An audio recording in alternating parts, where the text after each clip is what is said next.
Wait. Don't throw away that shedded pet fur. Let's talk about that.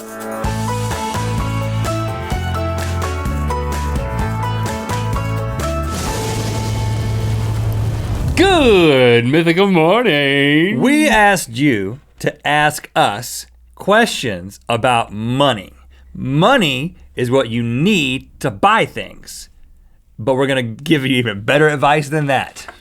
Well, that was a definition for something they already knew. Yeah, I get confused about definitions and advice sometimes. Fei Wong asks, what are the top ways to save money? Fei Wong, I'm Fei so glad Wong. you asked that, because we've spent some time thinking about this. We getting creative up in here. I'm not just talking about like, we'll put money in a mattress and forget it's there. Yeah, we're not gonna give you that. That is good advice though. Put it in a mattress, I gotta say. Forget it's there. And forget it's there. But we're gonna get more creative than that. These are things that you might not have expected, unexpected ways. So here's the first one. Free sample lunch. A lunch that consists of free samples. Now this is easy to do if you've got a food court nearby, but especially if you've got a Costco or a Sam's Club, one of those big box stores, where you can basically make rounds around the store. Every corner's got, they're giving away something. There's somebody with something in a little jar or something in a little pot, in a little cup, they hand it to you, put it on a stick, put it in a toothpick. You can go around, I have figured out with my own research that you can go around twice as yourself. And then the third time you gotta put on a wig and go around 2 more times. And if as many wigs as you've got, 2 times per wig. As hungry until you're full. The amount of wigs needs to be proportionate to how hungry you are. Yeah. I have found that 6 times around fills my belly up just right. A benefit of this is that the full meal of that stuff never tastes as good as the little plastic cups of it. It's like, oh, that tastes so good, I'm gonna buy a whole box. Yeah. As a sample, stuff tastes great, but then you get a whole portion of it and you're like, man, maybe if I had gone around the store and I'd put on a wig, then I would like it. I should have sample sized it. Here's another one. Reuse shedded pet fur. What? Shedded pet fur. Thanks for clarifying. I mean, think about all this fur that you're raking off of your cat or your dog or your guinea pig or I don't know. If it has fur and it sheds and it's in your house, you've been throwing this stuff away. Yeah. What if you could turn all of that into clothes instead of buying clothes? You save a lot of money on clothes and you'd have some furry clothes. But listen, this actually exists, okay? It's a real thing. Knitting with dog hair. Better a sweater from a dog you know and love than from a sheep you'll never meet. It's an actual book on Amazon, Kendall people. Crolius. I'm doing it. And I already bought it. I mean, I don't even have a dog. I can't even spend that much on a T-shirt. You gotta spend more. Yeah. Next way, get sponsored like a race car driver. This is legitimate. You don't have to be a race car driver to get sponsored.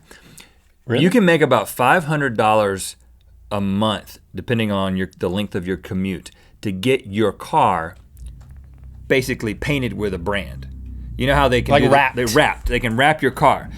And here's the added benefit. Not only do you get paid, but people assume that you are the business owner of that business. Like if you put like a dentist advertisement, they think you're the dentist. You know what I'm saying? So you get points there too. But it's kind of powerful. Well, no, it would be kind of sad if it's like, look at that dentist. He's advertising on his own car. That's shameless. I don't think so. I mean, you're still a dentist. The ladies like the dentists. But if the dentist has a picture. Remember that dental conference that was happening at VidCon at the same time? If you have a picture of the dentist on the side of the car and then you look different, they're not gonna think you're the dentist. He's my partner. He's my dentist partner. Here's another one. Don't put a picture, just put a sign. Get your makeup permanently tattooed on your face. This is assuming that you like to wear makeup. You can get it tattooed on there. Yeah. This actually happens. Thought about it. You can get eyeshadow, you can get eyeliner. Think about getting a tattoo right under there. Sounds painful. A little bit of suffering, but then it pays you for can itself. save a lot of money. Yeah. You can actually get eyebrows tattooed on. I'm thinking about that. Which, I don't know the last time I actually paid for eyebrows, but work with me here. While you're getting stuff tattooed on your face, go ahead and get the eyebrow. And you can get them tattooed higher than your actual eyebrows, so then when you shave your real eyebrows, you look constantly surprised. Mm-hmm. That's a good look. If you want that, or just a little sly, you just like, oh, I can get it permanently done. I don't need this big old bushy eyebrow. Just give me some black makeup. Tattoo. Tattoo. Give me some tattoo. Give me some tattoo. Give me some tattoo right there, Mr. Tattoo Man. I'll order one tattoo. It's tattoo. It's not tattoo. You got the emphasis. Tattoo is like on the wrong syllable. A planet somewhere. I hope you have another one because I don't want to end with that one.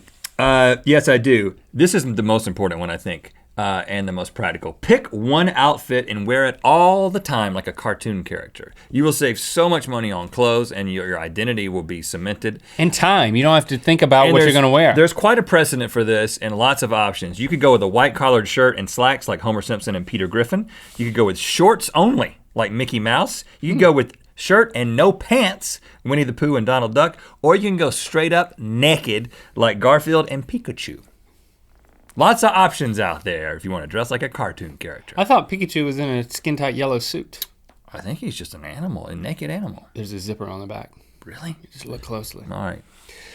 Nick Delancey asks, how do you hassle someone for money when they owe it to you, especially when they've bought other things? Okay, so you got a friend, he owes you money, but then you see him out buying stuff instead of paying you back. Yeah. This is simple, Nick. You have to confront the person who owes you money, which brings me to my next point. Link,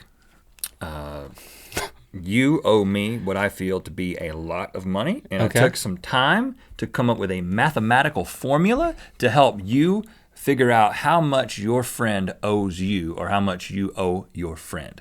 This applies to all relationships. Can't they just keep a ledger? No, this is a formula.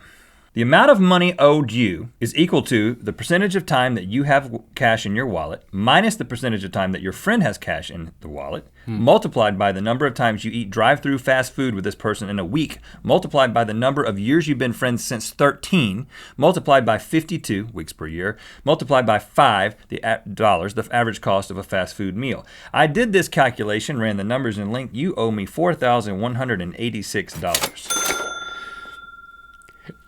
And the sad thing, I'd appreciate a payment.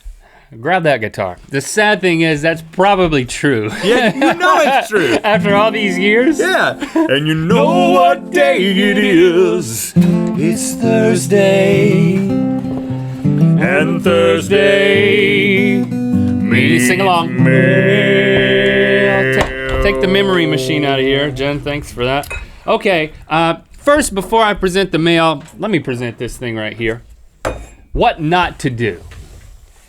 Kudos to the U.S. Postal Service for sending us a potato that had an address on it, our address. I didn't know that could be done. And honestly, a letter on the back. But listen, I'm not showing you this so that we'll get more of these.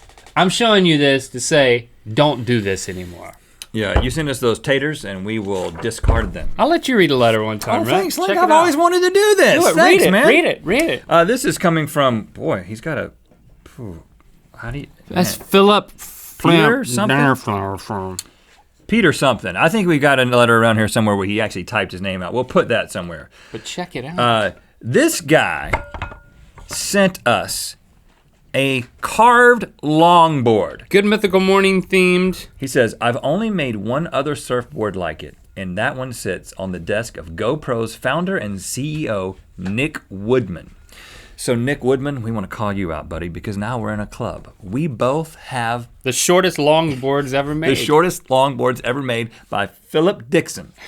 And now the next step is, of course, we should go surfing on our little boards together. I mean, I'm thinking we've got to get some little dolls, Nick Woodman, and we've got to put them on there, and we can be friends. The two of us and you with our little longboards. I mean, that's really what this is about. This is about a connection. And you know what? He's a billionaire. We can film it. We can film it with like miniature cameras that are waterproof. Did I mention he's a billionaire? Yeah.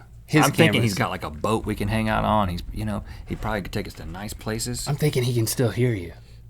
Nick Woodman. Please contact us. We have a little surfboard just like you, made by Philip Dixon, and we look forward to connecting with you, becoming your best friend. I hear that you're out here in California, so are we. And look forward to surfing with you, Nick Woodman. Feel free to tweet at GoPro. I don't think Nick Woodman has a Twitter account, so hopefully he'll see this. Thanks for liking and commenting on this video and for mailing us stuff that we can spin around on the Mythical Susan of laziness. That's not what we call it. You know what time it is. Hi, I'm Abby. And I'm Claire. And we're from Council Bluffs, Iowa. And it's time to spin the wheel of mythicality. Thank you, Philip Dixon, for sending that board. Hopefully we'll get in touch with Nick Woodman, but you get a free signed GMM Poster, which is available for everyone else at RhettandLink.com/store. Those are also signed. Click through to Good Mythical More, where we discuss making clothes out of dog hair, the details of it while eating beaver nuggets from Texas. Rhett saves Link's seat for someone else. I gotta go somewhere. I'll be right back. Okay, cool. Oh, see, I'm already back. Hey, see, man, how I you said doing? I would be right back. Yeah. You're in my seat and your seat Yeah, I'm saving it for me. Nick Woodman. Is that right? He's my new best friend. Yeah, he made this board. I mean, he didn't make this board. He has a board like this. The GoPro dude made that? No, Philip Dixon made it, but me and Nick, we're gonna go surfing. We got little things we're gonna put on there, and we're like best buddies. Oh, is that right? Oh, Yeah, he's gonna be here in a little bit. I actually know Nick really well. Why don't I just call him? I don't believe that. Boop, boop, boop. There's a clock on there. Hey, Nick. You're faking. It's Link. He's faking. Yeah, man. He doesn't Yeah. know Nick Woodman. Rhett's here trying to save my seat for you. Hey, Nick, you know the deal. Yeah. Look at he's this. Trying to save I'm it going to take this for- board home. Yeah, I know, it's mine. Call me. But yeah, what? You want? It also works as a phone. Oh, he says he'll be in a second. He does want the seat. Be very careful with this book. Thinking myself clever, I shaved my dog, then knitted him a sweater using his own fur. I believe this paradox may have ripped a small hole in the space-time continuum.